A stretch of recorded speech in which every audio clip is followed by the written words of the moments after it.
বিসমিল্লাহির রহমানির রহিম। সম্মানিত অতিথিবৃন্দ, আসসালামু আলাইকুম। আজ 14ই ডিসেম্বর শহীদ বুদ্ধিজীবী দিবস। সিজিএস কমিউনিটি স্কুল কর্তৃক আয়োজিত আজকের এই অনুষ্ঠানে আমরা গভীর শোক ও শ্রদ্ধা ভরে স্মরণ করছি জাতির সেই শ্রেষ্ঠ সন্তানদের, যাদের আমরা হারিয়েছি স্বাধীনতা সংগ্রামের সূচনা থেকে শুরু করে চূড়ান্ত বিজয়ের ঠিক আগ মুহূর্ত পর্যন্ত। 1971 সালের 10ই ডিসেম্বর থেকে 14ই ডিসেম্বর পাকিস্তানি সেনাবাহিনী বাংলাদেশের প্রথম শ্রেণীর সকল বুদ্ধিজীবীকে হত্যা করে। অনুষ্ঠানের শুরুতেই পবিত্র কোরআন থেকে তেলাওয়াত পাঠ করে শোনাবে সিজিএস কমিউনিটি স্কুলের 7ম শ্রেণীর ছাত্র ইফতেখার আহমেদ কবি। আউযু বিল্লাহি মিনাশ শাইতানির রাজিম। বিসমিল্লাহির রহমানির রহিম। আলহামদুলিল্লাহি রাব্বিল আলামিন আর রহমানির রহিম মালিকি ইয়াউমিদ্দিন ইয়্যাকা না'বুদু ওয়া ইয়্যাকা নাস্তাঈন ইহদিনাস সিরাতাল মুস্তাকিম সিরাতাল লাযিনা আন'আমতা আলাইহিম গায়রিল মাগদুবি আলাইহিম ওয়ালাদ-দাল্লিন। আমিন। এখন জাতীয় সঙ্গীত। জাতীয় সঙ্গীতের সময় সবাইকে দাঁড়িয়ে সম্মান প্রদর্শনের জন্য অনুরোধ জানাচ্ছি।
এখন আমরা উপভোগ করব একটি দলীয় গান এবং এই গানটি পরিবেশন করবে অত্র বিদ্যালয়ের শিক্ষার্থীরা।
উপস্থিত সুধী, এখন শহীদ বুদ্ধিজীবী দিবস নিয়ে কিছু বলার জন্য আসবে এই স্কুলের শিক্ষার্থী নাজমিন আক্তার।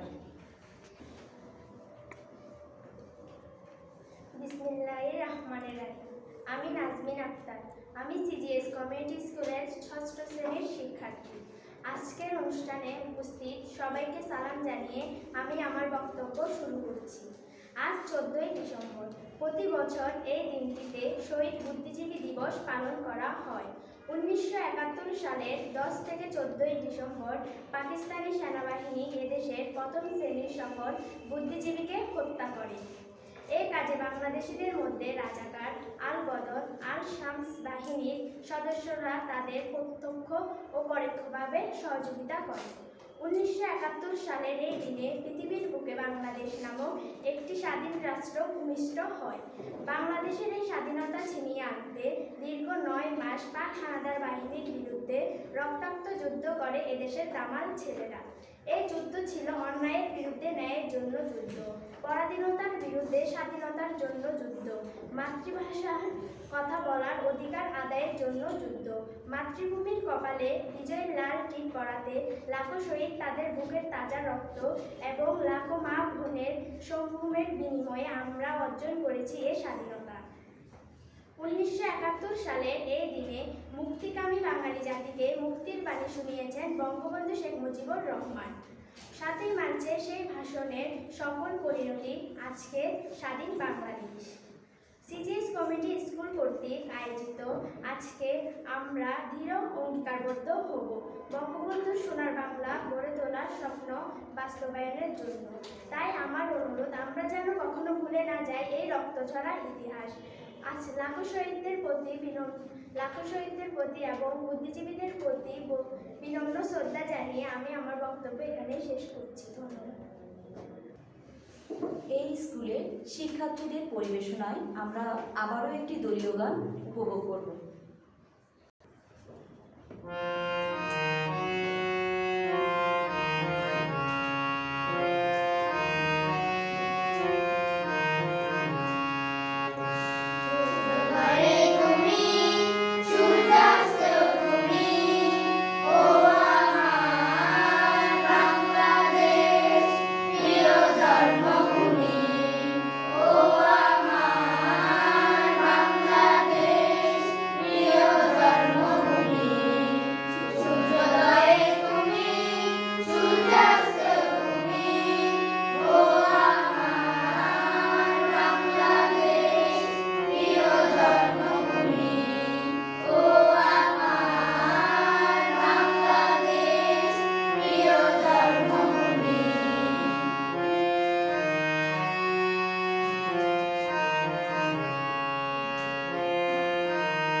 আবৃত্তিটি পরিবেশন করবে তাসলিমা জান্নাত ও মরিয়ম নেসা।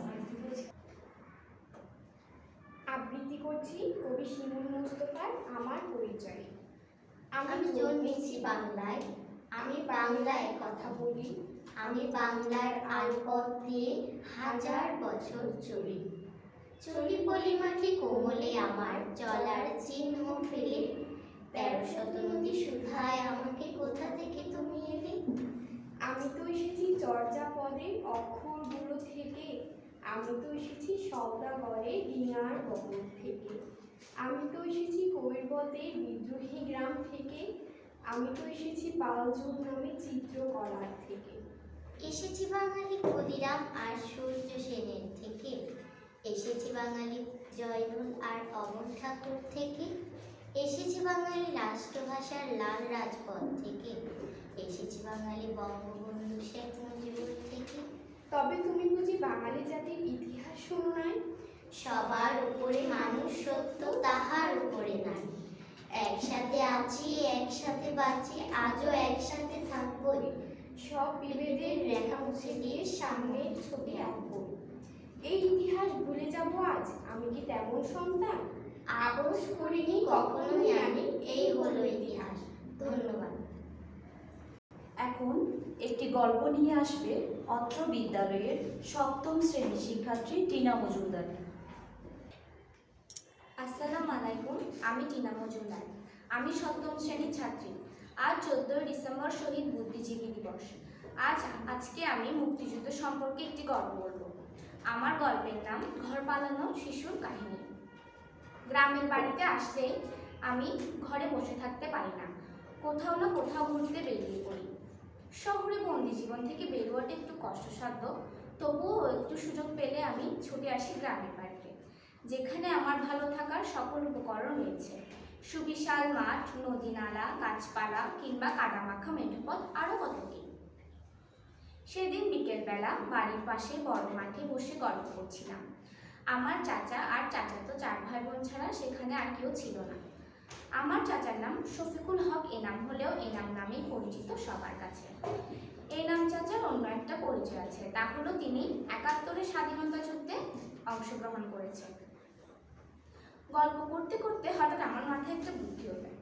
আচ্ছা, চাচা যখন 71-এর স্বাধীনতা যুদ্ধে অংশগ্রহণ করেছে, তাহলে চাচার কাছ থেকে যুদ্ধকালীন তথ্য জানা যাবে। চাচা বলতে শুরু করলো, পাক বাহিনী আমাদের নিরীহ বাঙালির ওপর ঝাঁপিয়ে পড়েছিল 25শে মার্চের সেই কালো রাতে। অসংখ্য মানুষকে তারা হত্যা করেছিল নারকীয় কায়দায়। সারা দেশব্যাপী প্রতিবাদের ঝড় শুরু হলো। মুক্তি সংগ্রামে ডাক পড়ে গেল, সবাই যে যার মতো করে মুক্তি সংগ্রামে যোগ দিল। আমি তখন ক্লাস 8-এ পড়ি। খুব একটা বড় না হলেও তখনকার পরিস্থিতি পুরোপুরি বুঝতে পারতাম। আমাদের স্কুলের শিক্ষকরাও দেশের চলমান অবস্থা নিয়ে বেশ কথাবার্তা বলতেন। আমাদেরকে দেশের জন্য সর্বদা জাগ্রত থাকতে বলতেন। যুদ্ধ শুরু হওয়ার পর সকল স্কুল, কলেজ, শিক্ষা প্রতিষ্ঠান বন্ধ হয়ে যেত।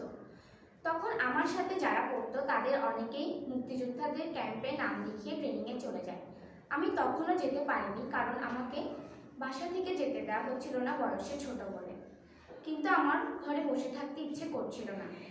সেদিন রাতে বসে আমি রেডিওতে খবর শুনছিলাম।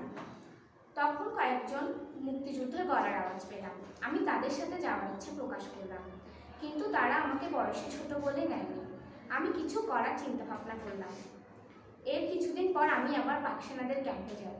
দূর থেকে ওদের আলাপ পুরোপুরি শোনা যাচ্ছিল না, তাই আমি আরেকটু কাছে গিয়ে আড়ি পাতলাম। ওরা সবাই মিলে আলাপ করছিল কিভাবে বাঙালিদের হত্যা করবে, কিভাবে শেষ করবে।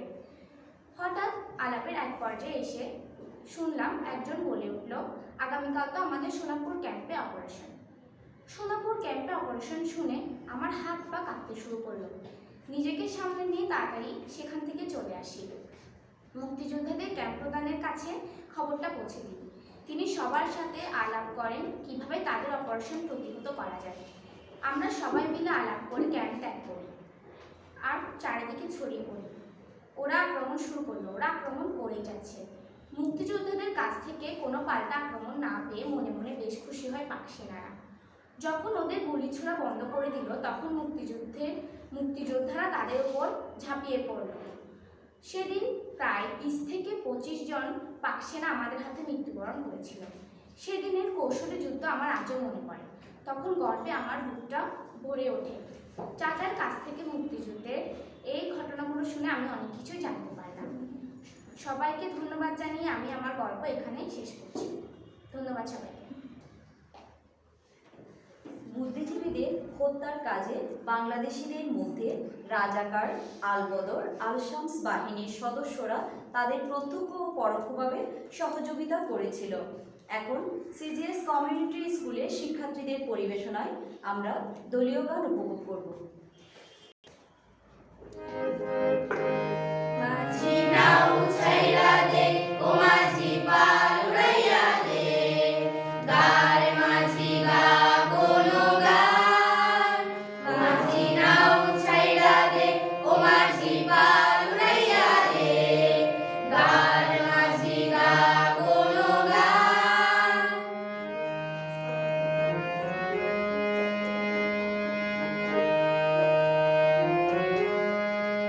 একদিন তোর নাও মাঝি ভাসবে না রে নীল নদীর জলে, ও মাঝি রে। সেদিন তোর গান মাঝি শুনবে না, কেউ গাইবে না বলে, ও মাঝি রে।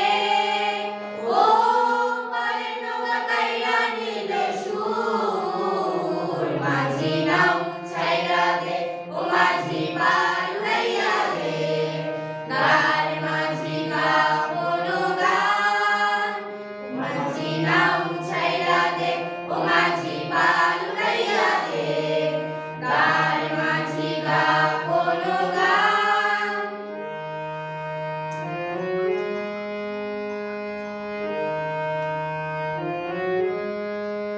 চন্দ্রের নাও ধোঁয়া ছাইরা করবে আধার নীল আকাশটারে, ও মাঝি রে। সেদিন তোর নাও মাঝি শূন্য হয়ে থাকবে রে পারে, ও মাঝি রে। ও চল মাঝি যাই রে বহুদূর, মাঝি নাও ছাইরা দে ও মাঝি পাল উড়াইয়া দে, গার মাঝি গা কোনো গান। মাঝি নাও ছাইরা দে ও মাঝি পাল উড়াইয়া দে, গার মাঝি গা কোনো গান। গার মাঝি গা কোনো গান, গার মাঝি গা কোনো গান। ধন্যবাদ সবাইকে। আমরা অনুষ্ঠানের প্রায় শেষ পর্যায়ে এসে গিয়েছি। এখন আমাদের মাঝে সমাপনী বক্তৃতা দিতে আসবেন সিজিএস কমিউনিটি স্কুল এনসির সহকারী প্রধান শিক্ষিকা সোমা মিস।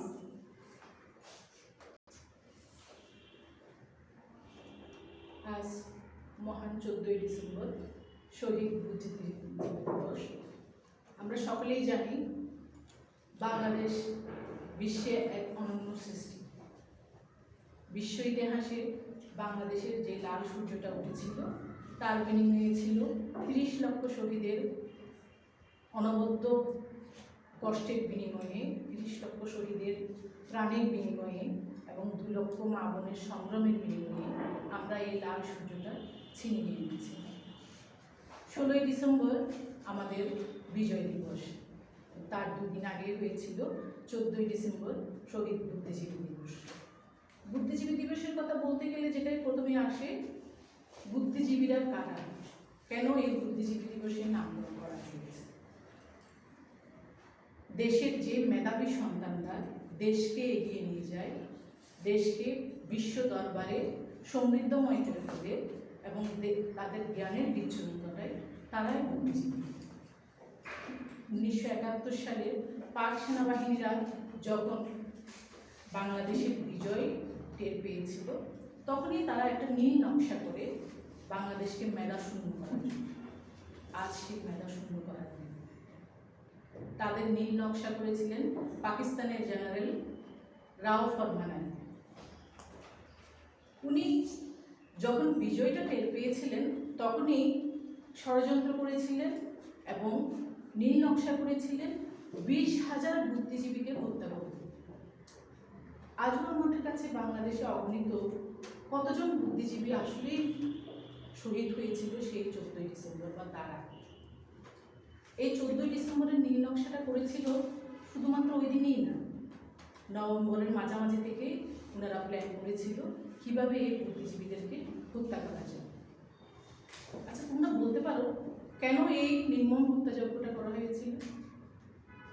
কেন এই বুদ্ধিজীবীদেরকে হত্যা করা হয়েছিল? কেউ কি বলতে পারবে?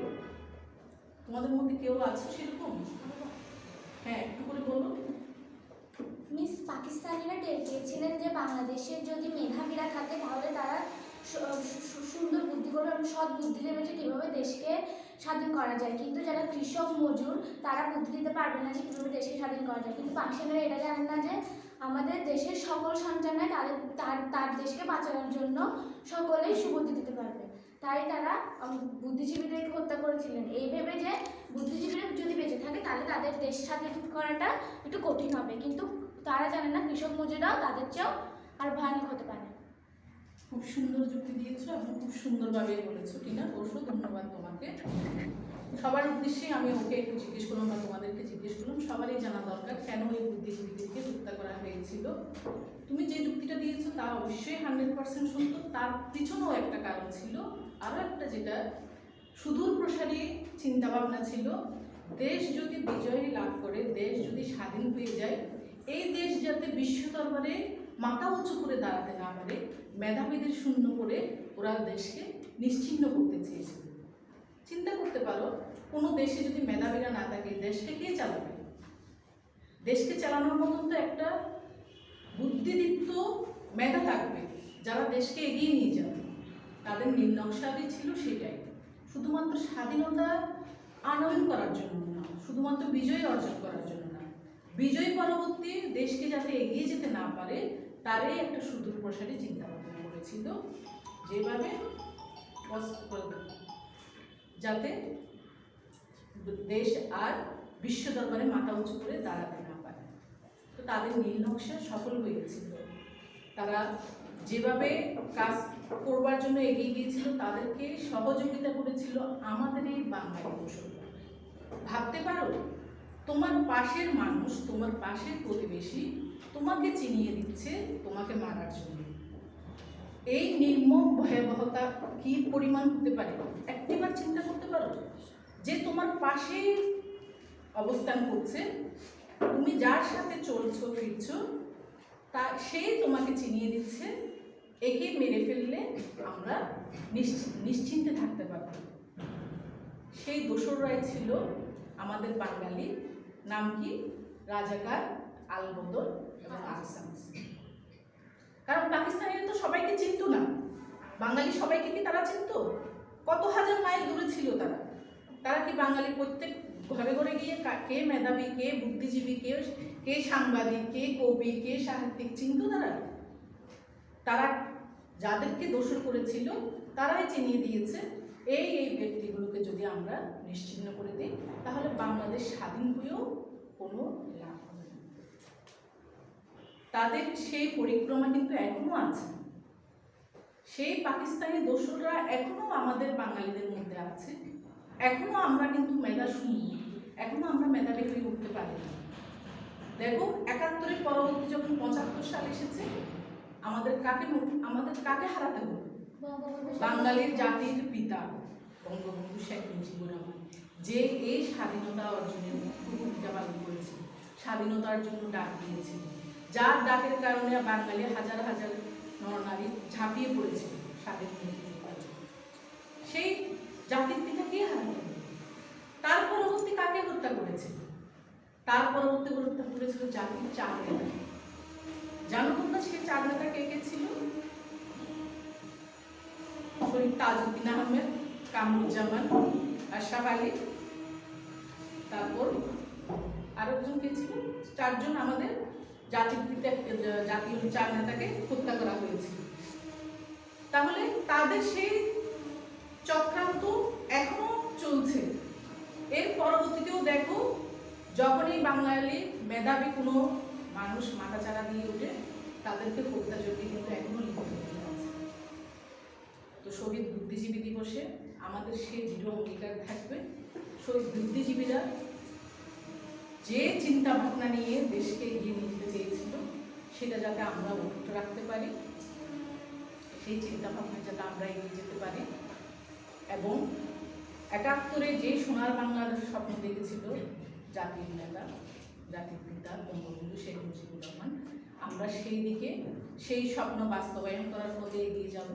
সেই অঙ্গীকার আমরা অবশ্যই করব। আজ তোমাদেরকে আমি আরও একটা জিনিস দেখাবো। এই পাশে আমি দাঁড়ানোর কারণটা হচ্ছে আমাদের যে ব্যানারটা করা হয়েছে সেটা হচ্ছে শহীদ বুদ্ধিজীবীদের ছবির আকৃতি সহকারে তাদের নাম সহকারে। আমরা অনেক বুদ্ধিজীবীকে চিনি না, অনেক বুদ্ধিজীবীকে জানি না, বুদ্ধিজীবীদের নাম জানি না, সেই জন্য নাম সহকারে এখানে এই ব্যানারটা ছাপা হয়েছে। তোমরা নামগুলোকে পড়তে পারছো?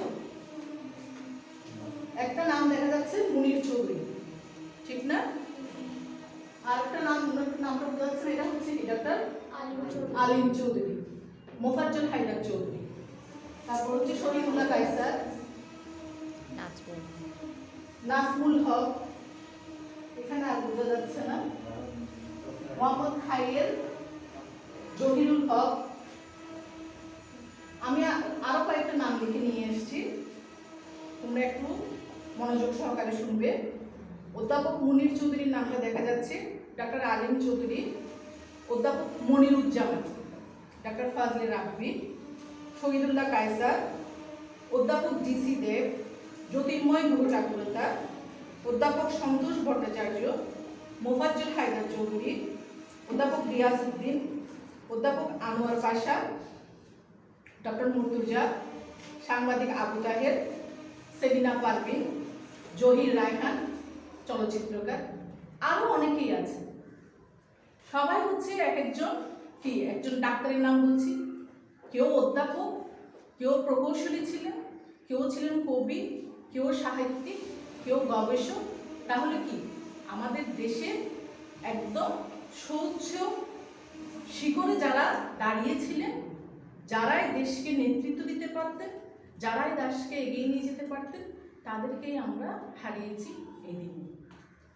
তো আজকের এই দিনে শহীদ বুদ্ধিজীবীদের প্রতি আমরা বিনম্র শ্রদ্ধা জানাচ্ছি, সাথে জানাচ্ছি মুক্তিযোদ্ধাদের প্রতি, যাদের জন্য এই দেশ স্বাধীন করতে পেরেছি, যাদের জন্য আমরা এই বাংলাদেশ ফিরে পেয়েছি।